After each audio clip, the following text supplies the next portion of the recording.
In this video, we're going to learn how to check a PDF for basic accessibility.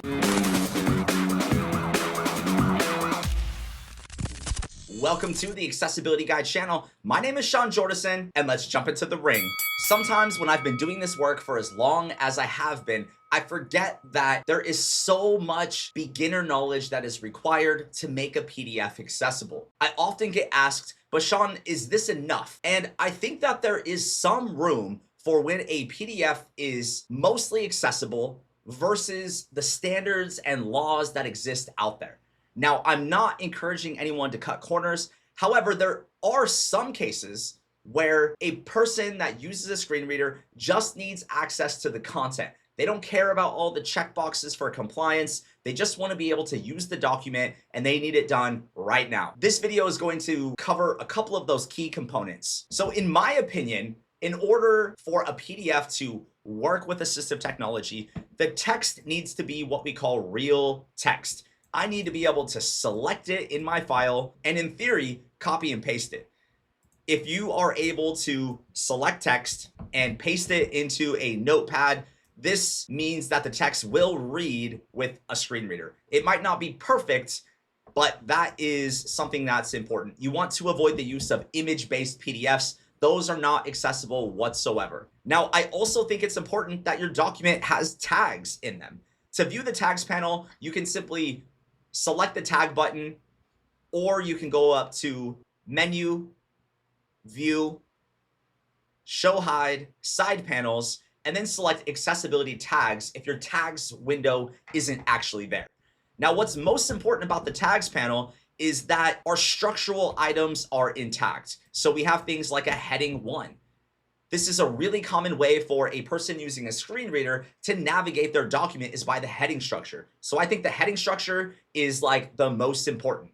Now, in some cases, you have things like a table of contents. Now, in this sample file, these are programmatically set up to be properly set up as a table of contents item. This is a little advanced though to do if it's not already set up. So I would make sure you focus on your headings, paragraph text, figures, and maybe any list tags. Now, the tags panel also controls the reading order for most assistive technology. So when I'm up here on the H1 and I down arrow or walk the tags panel, the content of the tag is being highlighted in my main body of content. This is because I have this feature set in the tags panel. If you right click and select highlight content, that will bring up the pink box.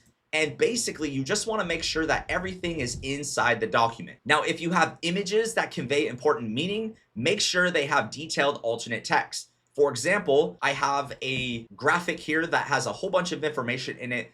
If this didn't have alt text, a screen reader is not going to be able to interact with it. So we're going to right click the figure tag, select properties, and make sure we have some detailed alternate text in our alternate text for images property. And in this case, I actually spell everything out. I say John Cena at 10 million, Brock Lesnar at 6.5 million, and I just give away all of the data. If you have any hyperlinks in your document, make sure that they are working by clicking the link and ensuring that it takes you to the right location. Oftentimes, hyperlinks will get messed up over on the conversion, so you just want to make sure that they're actually active and that they're tagged appropriately as a hyperlink. Finally, if you want to check the accessibility, you can select all tools, prepare for accessibility, and then check for accessibility, and just run your built-in Adobe Acrobat checker for baseline accessibility. And something you should know, logical reading order and color contrast will forever be marked as needs manual check. All right, I hope this gives you enough information if you're a beginner to just check for basic accessibility of a PDF. These are some of the key things you want to look out for. Now, if you would like access to some more advanced tutorials, you can join my community right here on YouTube, where we cover in-depth deep dives with sample documents. Or if you want to find out how I can help you get accessible with things like document remediation, consulting, or even training, you can book a meeting with me right now. And as always, I can be your champion for inclusion. Thank you so much for joining me today, and I'll see you over in the next video.